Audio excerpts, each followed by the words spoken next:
누가복음 17장 11절로 19절까지의 말씀을 한 절씩 교독하시겠습니다. 예수께서 예루살렘으로 가실 때에 사마리아와 갈릴리 사이로 지나가시다가 한 촌에 들어가시니 문둥병자 10명이 예수를 만나 멀리 서서 소리를 높여 가로되 예수 선생님이여 우리를 긍휼히 여기소서 하거늘 보시고 가라사대 가서 제사장들에게 너희 몸을 보이라 하셨더니 저희가 가다가 깨끗함을 받은지라. 그 중에 하나가 자기의 나은 것을 보고 큰 소리로 하나님께 영광을 돌리며 돌아와 예수의 발 아래 엎드리어 살해하니 저는 사마리아인이라. 예수께서 대답하여 가라사대 10사람이 다 깨끗함을 받지 아니하였느냐? 그 9은 어디 있느냐? 이 이방인 외에는 하나님께 영광을 돌리러 돌아온 자가 없느냐 하시고 다같이 그에게 이르시되 일어나 가라 내 믿음이 너를 구원하였느니라 하시더라. 아멘. 우리가 신앙생활을 하면서 꿈꾸며 소원하는 분량이 있다면 아마도 모든 그리스도인들이 동일하게 생각하는 분량 중에 한 가지는 주신 은혜에 대해서 감사하며 감동하며 감격하며 살아갈 수 있다면 얼마나 좋을까라고 그렇게 소원하는 분량들이 참 많을 것입니다. 하나님 우리에게 허락하여 주신 은혜가 크고 놀랍죠. 그 크신 은혜는 우리의 모든 힘으로도 능으로도 능히 대신할 수 없는 분량들 아니었겠습니까? 생명으로 하나님의 생명으로 하나님의 핏값으로 얻어낸 은혜의 분량을 우리가 받게 된 것입니다. 그러므로 우리가 그 받은 바 은혜에 대해서 감사하며 살 수 있다면 얼마나 좋을까요? 받은 바 그 은혜를 나누며 살아가는 신앙인이 된다면 얼마나 우리 하나님께서 미소 짓게 될까요? 그런데 우리의 삶을 되돌아보게 되면 말이에요, 주신 은혜에 대해서 매일처럼 감동하거나 감격하지 않습니다. 주신 은혜를 은혜라고 여기지 않을 때가 너무 많습니다. 그러함으로 주신 은혜에 감동하지 못하고 감격하지 못하기 때문에 그 다음 스텝이 이어지지 않습니다. 주신 은혜가 우리에게 감동이 되고 감격이 된다면 곧장 우리는 어떤 고백이 나오게 될까요? 우리 하나님께 영광을 돌릴 수 있는 감사의 고백이 나오게 되는 거거든요. 감사의 삶이 이어지게 되는 겁니다.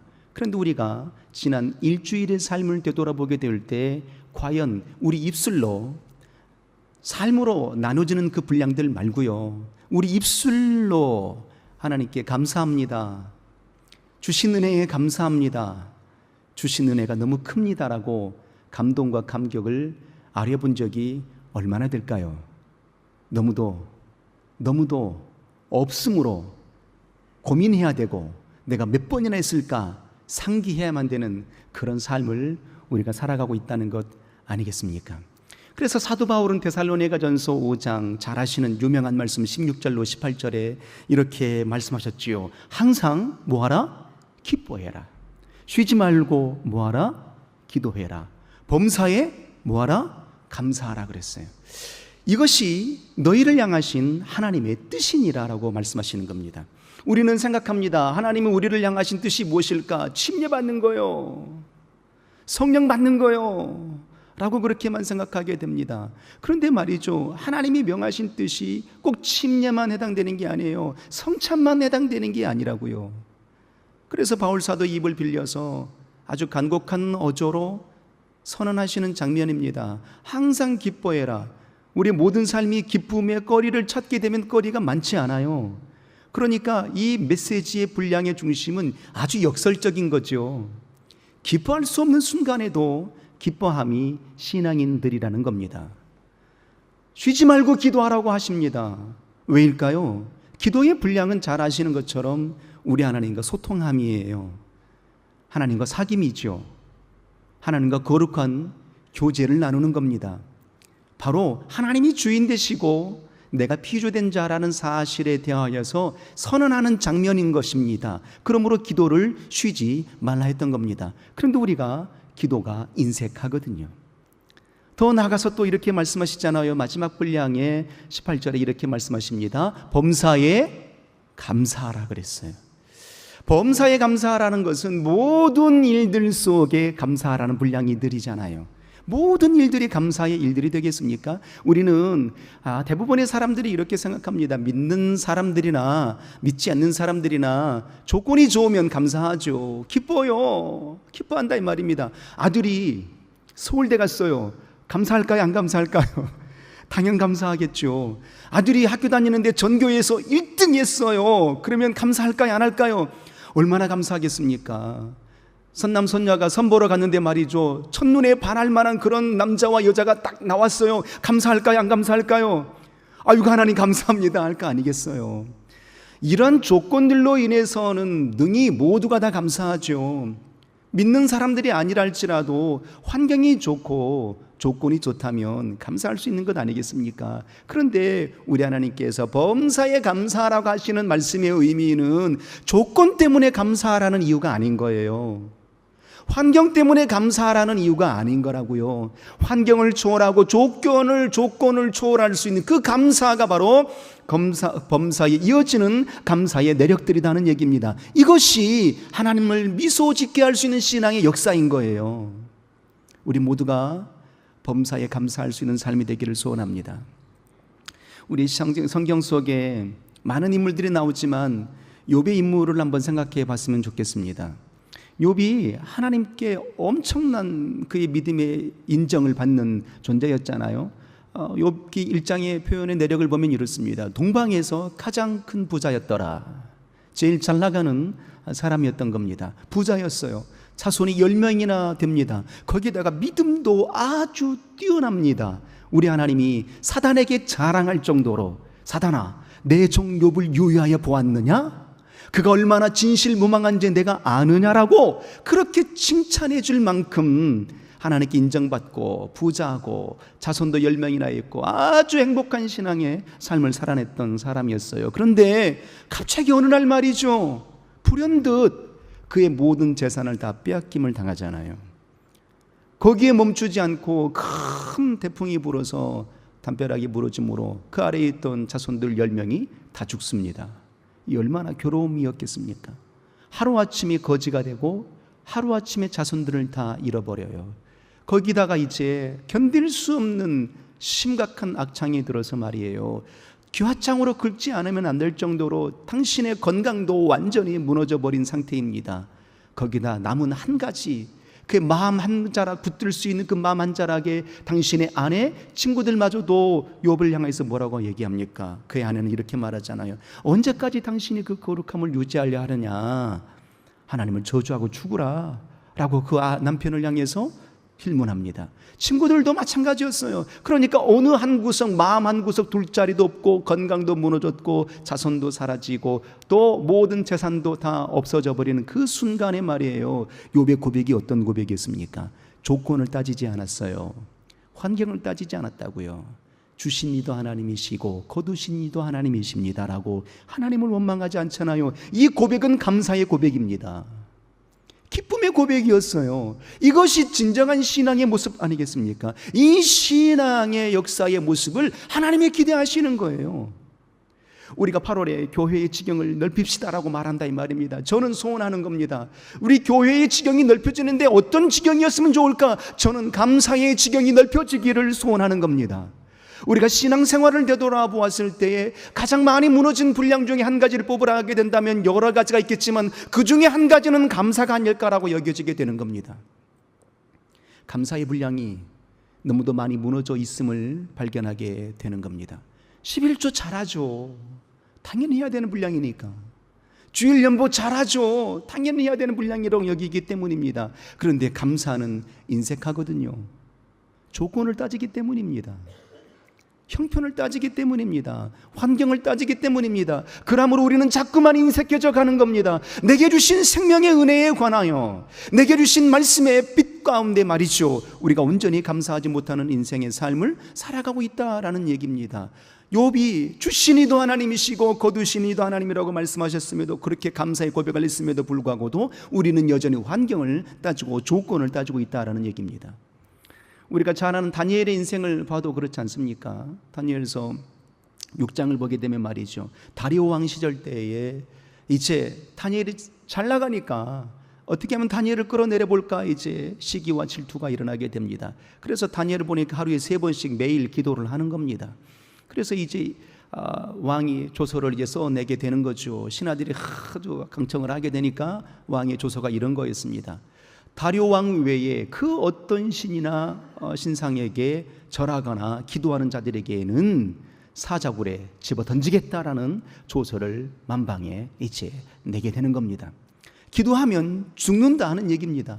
그런데 다니엘이 그 조서에 기록된 사실을 알고도 어떻게 합니까?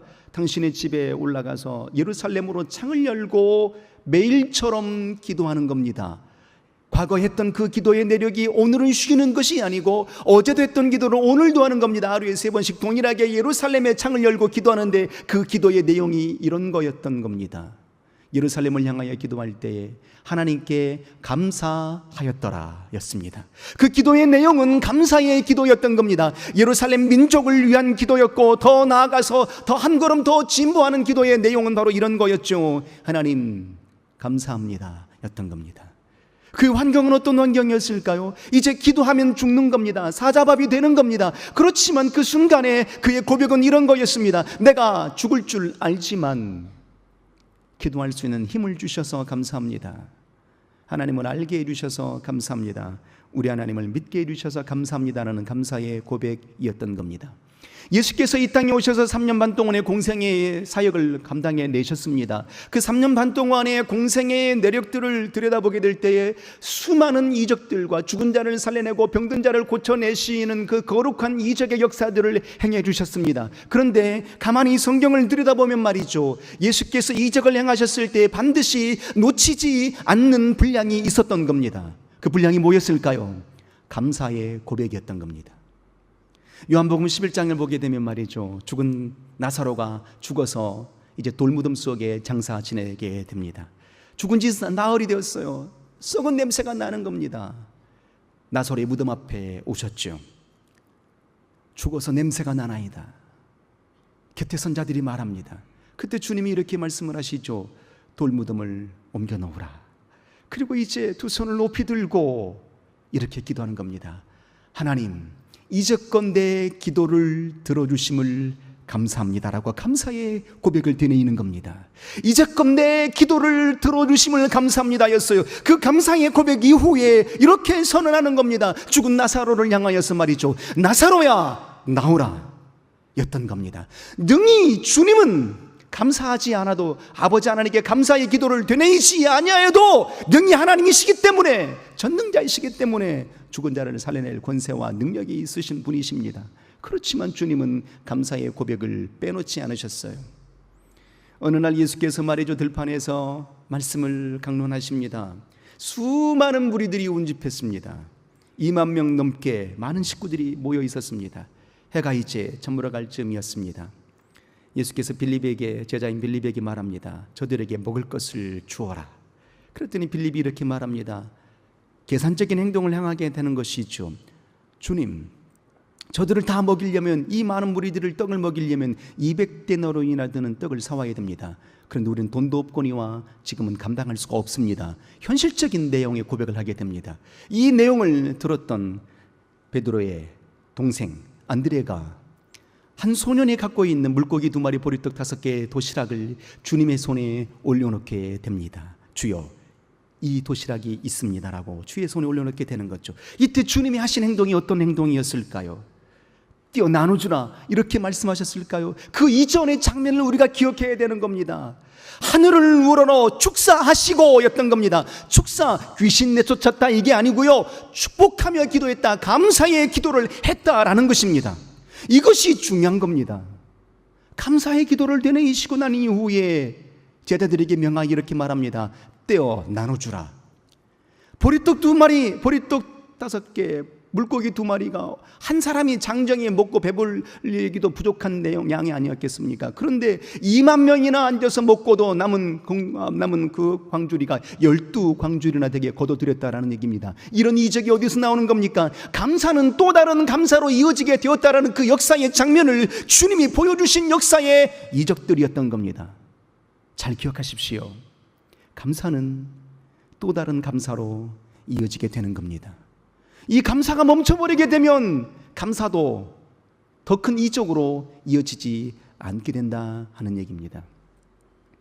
오늘 우리가 말이에요, 누가복음 17장의 장면을 보지 않습니까? 잘 아는 유명한 사건입니다. 10명의 문둥병 환자들이 어느 날 예수를 만나게 됩니다. 그리고 소리 지릅니다. 우리를 불쌍히 여기소서, 우리를 불쌍히 여기소서. 낫게 해달라는 얘기겠죠. 그들도 소문을 들었으니까요.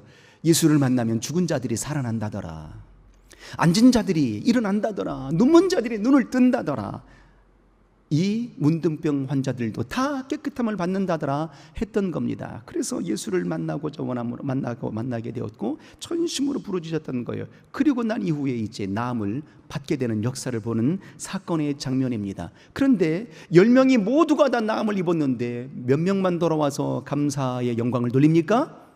딱 한 사람만 돌아왔다고 그랬어요.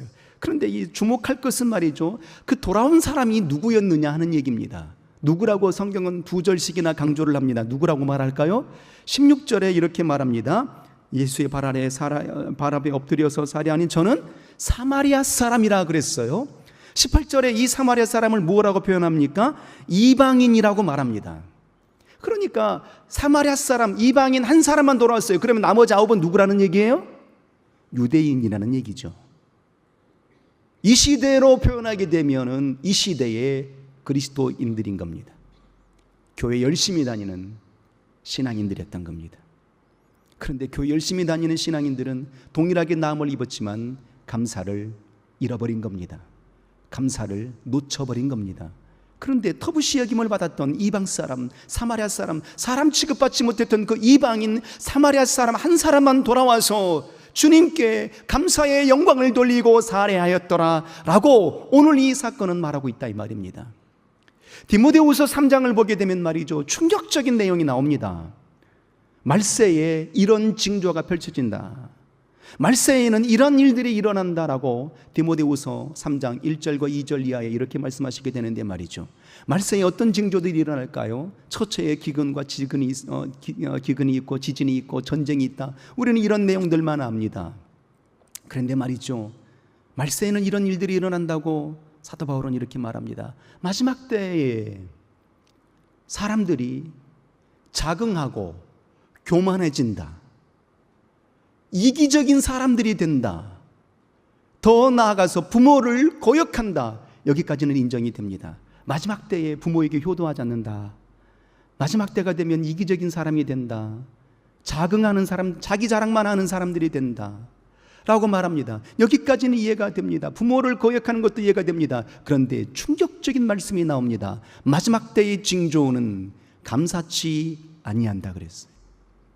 이게 말세의 징조입니다. 3장 2절에 말씀하고 계시는 거거든요. 디모데후서 3장 2절에 마지막의 징조가 마지막 때의 징조, 예수 그리스도 재림하시는 그때에는 어떤 일들이 일어나는 줄 아느니 부모를 거역한다, 교만해진다, 자고해진다, 자기만을 생각하는 이기적인 사람들로 가득 채워지게 된다, 더 나아가서 사람들이 감사하지 않는다라는 겁니다. 그러면 우리는 어떤 인생의 삶을 살아내야 될까요? 이 마지막 때에 주님 때가 오실 때가 가까워진 겁니다. 말세의 지말이라고 우리는 말하고 있지 않습니까? 말세의 지말 속에 어떤 이들이 첫째 부활에 이를 수 있을까요? 어떤 이들이 주의 영광의 빛 가운데 거할 수 있을까요? 신앙생활 잘하는 거요, 무엇으로 증명하시렵니까? 기도 열심히 하는 생활로 다 갚으시렵니까? 그럴 수는 없는 거지요. 신앙생활 잘함들, 기도생활 잘하는 것들 좋은 거지요. 그 역사의 내력들이 감사로 펼쳐지기를 주님의 이름으로 소원합니다. 그렇다면 오늘 말이죠, 성경이 누가복음 17장에 나와 있는 이 사건의 한 자락처럼 말이에요, 왜 유독 사마리아 사람 그 이방인만 감사를 잊지 않았을까 하는 거예요. 감사를 잊지 않고 돌아와서 그만 하나님께 영광을 돌리며 감사했을까라는 겁니다. 도대체 이 사마리아인은 어떤 마음과 어떤 믿음을 품었기에 주님께 돌아와서 감사했을까 하는 얘기입니다. 이 사마리아인의 감사의 믿음을 오늘 배워보고자 원하는 겁니다. 자, 성경을 한번 볼까요? 우리가 사마리아 사람이 주님께 돌아오게 되었던 배경을 저는 이 힌트를 여기서 얻습니다. 자, 한번 보도록 하겠습니다. 12절에 이렇게 말합니다. 12절에, 오늘 본문 12절에 한 촌에, 성경을 잘 보십시오. 한 촌에 들어가시니 어떤 환자들? 문둥병자 10명이 예수를 만나 멀리 서서 그랬어요. 이들의 신분은 어떤 신분들이에요? 문둥병자들이라는 겁니다. 그들이 이제 열심으로 소리를 높여서 부르짖습니다. 예수 선생님이여, 우리를 긍휼히 여겨주셔서였어요. 그때 14절을 잘 보십시오. 주님의 표현입니다. 예수께서 보시고, 주님이 보셨어요. 그들이 소리 지르니까 저들이 문둥병 환자로구나, 절박한 환경에 놓여 있구나. 그래서 긍휼의 마음이 보시고 긍휼의 마음이 들었던 겁니다. 그리고 이렇게 명하게 됩니다. 가서 제사장들에게 너희 몸을 보이라 했어요. 가서 제사장들에게 너희 몸을 보이라 했더니 저희가 가다가 어떻게 됐어요? 깨끗함을 받게 된 겁니다. 10명 모두가 다 나았게 된 겁니다. 그런데 하나만 돌아왔다 이 말입니다. 왜 그랬을까? 그 한 사람이 돌아온 그 이유의 핵심을 여기서 생각하게 되는 겁니다. 당신의 과거의 신분을 잊지 않았던 겁니다. 은혜 받기 이전에 내 신분은 어떤 신분이었는가라는 거예요. 나는 이방 사람이었고 나는 사마리아 사람이다. 거기다 더하여서 절망스럽게도 이방인이었고 사마리아인이므로 사람 취급받지 못하는 인생의 모습이었는데 더욱더 절망스러운 것은 문둥병 환자였던 겁니다. 이 역사의 내력을 사마리아 사람이 낫고 난 이후에도 생각하게 된 겁니다. 나같이 천하고 무능한 인생에게도 은혜를 주시다니, 나 같은 사마리아인에게도, 나 같은 이방인에게도, 나 같은 주인에게도 은혜를 베풀어 주시다니, 이 역사를 떠올리게 된 겁니다. 그래서 그는 머뭇거릴 이유가 없었던 거예요.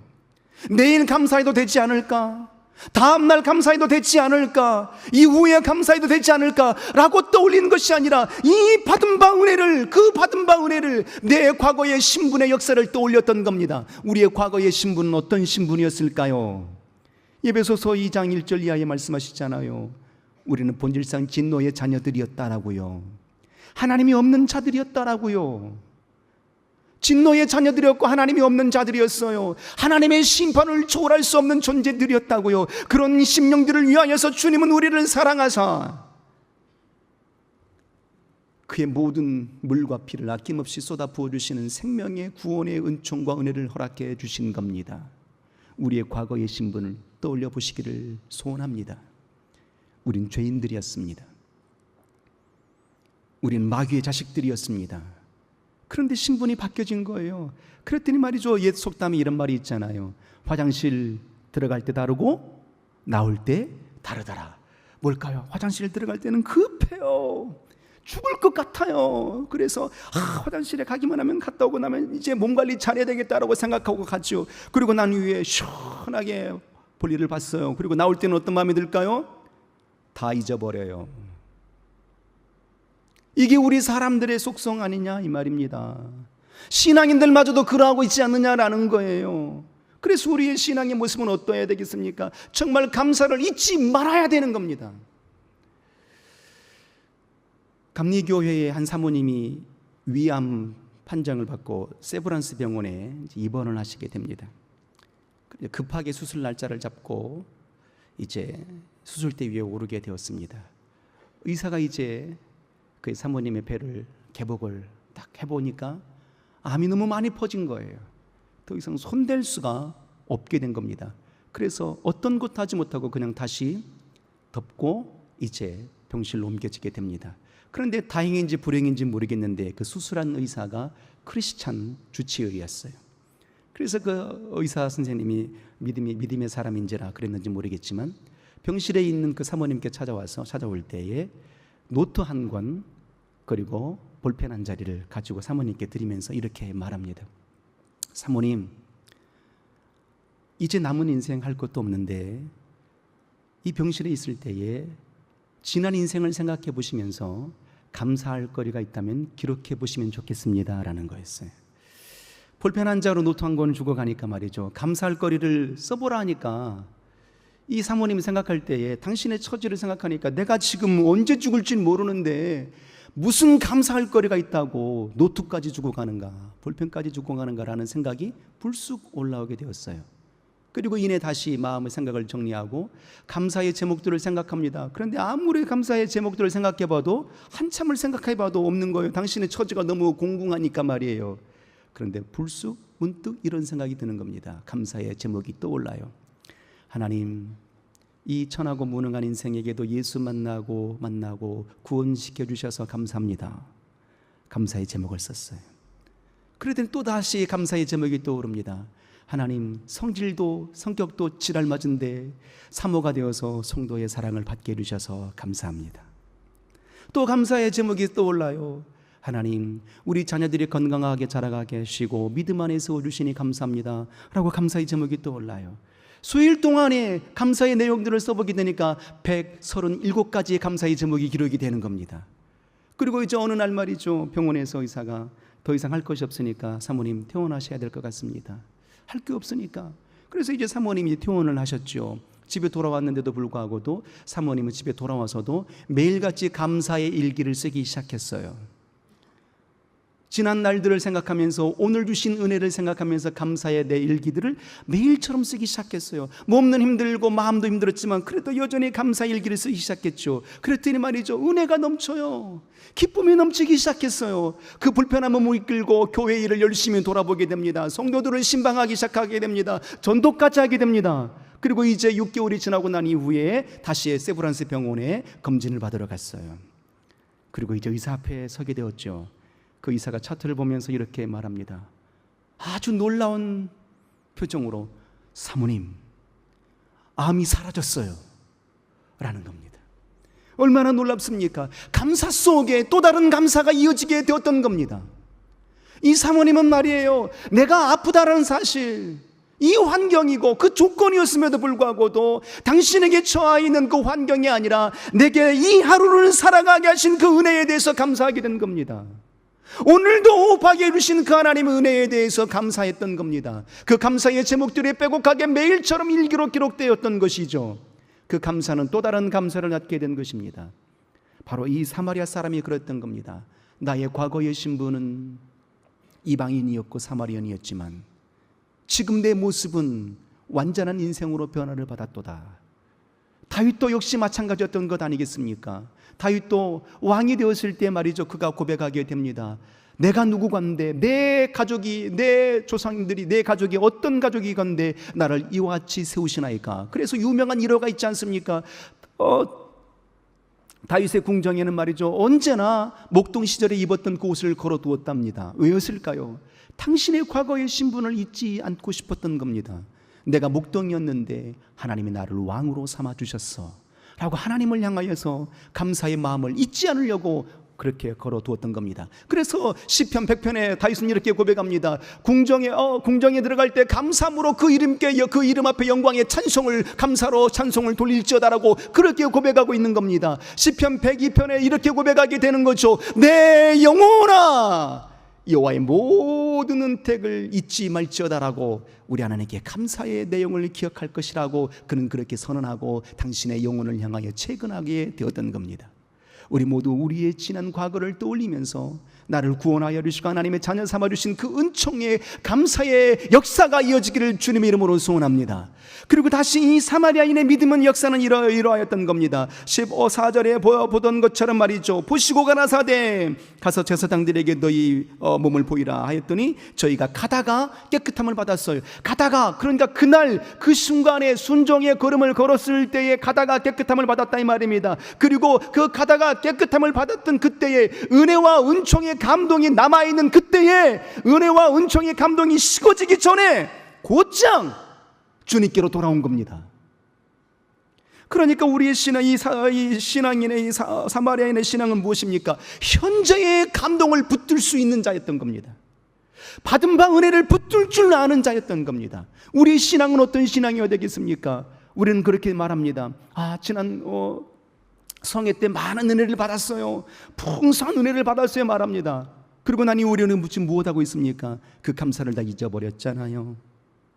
그래서 우리는 어떤 인생이 되어야 되겠습니까? 오늘 받은 은혜는 오늘 붙들어야 되는 겁니다. 오늘 받은 은혜에 대해서는 오늘 감사해야 되는 겁니다.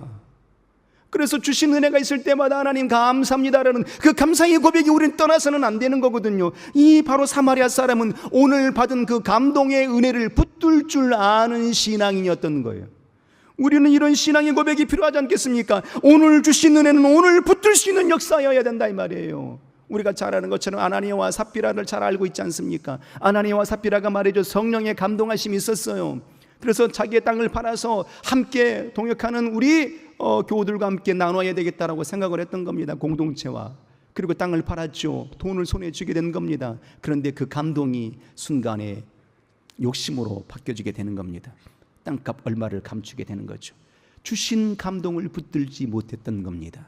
결과는 어떠했을까요? 죽음이었던 겁니다. 베드로의 역사를 한번 봤으면 좋겠습니다. 베드로는 말이죠, 주신 감동에 따라서 누가복음 5장에 보니까 한 마리도 고기를 잡지 못한 날이 있었어요. 하필이면 그날 예수께서 배 그물을 정리하고 있는데 그 배 위에 오르시더니 베드로에게 무엇인가 말씀을 전해주셨죠. 그 말씀의 감동이 너무 컸던 겁니다. 그때에 주님 말씀하십니다. 깊은 곳에 가서 그물을 던져라. 받은 바 말씀의 감동이 너무 컸기 때문에 말이죠, 주님을 향하여서 거절하지 않고 그 받은 바 감동을 그대로 붙들고 깊은 곳에 가서 그물을 내어 던지게 되었던 겁니다. 그 감동을 붙들게 되었을 때 어떤 역사와 이적이 일어나게 되었습니까? 2배 가득 채우고 남을 수 있는 거룩한 역사를 보게 된 겁니다. 그리고 다시 주님이 이렇게 말씀하셨죠. 이제 너가 고기 잡는 어부가 되는 것이 아니라 사람을 낚는 어부가 되리라. 그리고 나를 따르라 말씀하였을 그때에 주신 그 말씀의 감동을 붙잡게 된 겁니다. 그래서 그날 배를 버리고 예수를 쫓으니라 였던 겁니다. 오늘 받은 은혜를 붙들 수 있는 삶이 되기를 주님의 이름으로 소원합니다. 오늘 이 하루 우리가 호흡하고 있는 이 사실이 얼마나 감동스럽고 얼마나 감격스럽습니까? 내 자손이 있다라는 사실이 얼마나 감동스럽고 얼마나 감격스럽습니까? 내 남편이 있고 내 아내가 있으면 내 가정이 있으면 얼마나 감사하고 감동스럽습니까? 오늘 이 자리에서 예배하고 있는 이 현장이 얼마나 감동스럽고 감격스러운 겁니까? 그러면 우리는 이 주신 감동과 감격을 잊지 않는 역사의 길을 주 이름으로 소원합니다. 다시 말씀을 드립니다. 과거의 신분을 잊지 아니하게 될 때 우리는 감사가 이어지게 되는 겁니다. 주신 감동을 붙들게 될 때 감사가 이어지게 되는 겁니다. 이 감사가 이어지게 될 때는 또 다른 감사의 역사의 이적으로 펼쳐지게 되는 겁니다. 오늘 19절에 이렇게 말합니다. 감사하여 살아야 하고 돌아왔던 그의 오늘의 감동을 붙들었던 그 사마리아인에게 어떤 이적이 펼쳐지는지 말해요. 그는 육체의 병이 나음을 입었지만 이제 19절의 고백을 한번 읽어보도록 하겠습니다. 18절과 19절 합독합니다. 시작. 이 이방인 외에는 하나님께 영광을 돌리러 돌아온 자가 없느니라 하시고 그에게 이르시되 일어나 가라, 내 믿음이 너를 구원하였느니라. 아멘. 감사가 어떤 감사로 이어집니까? 구원의 감동으로, 구원의 감격으로 이어지게 되는 겁니다. 육체의 병나음에 감사했는데 그 영혼마저도 구원받게 되는 놀라운 역사를 본 것 아니겠습니까? 감사는 또 다른 감사를 낳습니다. 서양 속담에 이런 말이 있습니다. 감사는 말이죠, 기쁨으로 들어오고 말이죠, 불평할 때 그 감사가 나간다는 겁니다. 행복은 감사의 문을 열고 들어오고 불평의 문을 통해서 나간다는 거예요. 우리가 감사하게 되면 말이죠, 행복이 들어옵니다. 기쁨이 들어와요. 그런데 불평하게 되면 말이죠, 이 모든 감사는 사라지게 된다는 거예요. 그러므로 오늘 주신 감동과 감격을 붙들 수 있는 아름다운 역사의 감사자가 되기를 주의 이름으로 소원합니다. 기도하겠습니다. 우리 시간 기도할 때 하나님, 날마다 숨쉬는 순간마다 주님께 감사하는 삶이 되게 도와주옵소서. 내 죄인된 신분을 하나님의 자녀 삼아주시니 감사합니다. 오늘 이 하루를 열어주시니 감사합니다. 평생의 날들이 주님 주신 은혜로 감사하며 나아가게 도와주옵소서 하고 우리 기도하겠습니다. 살아계신 하나님,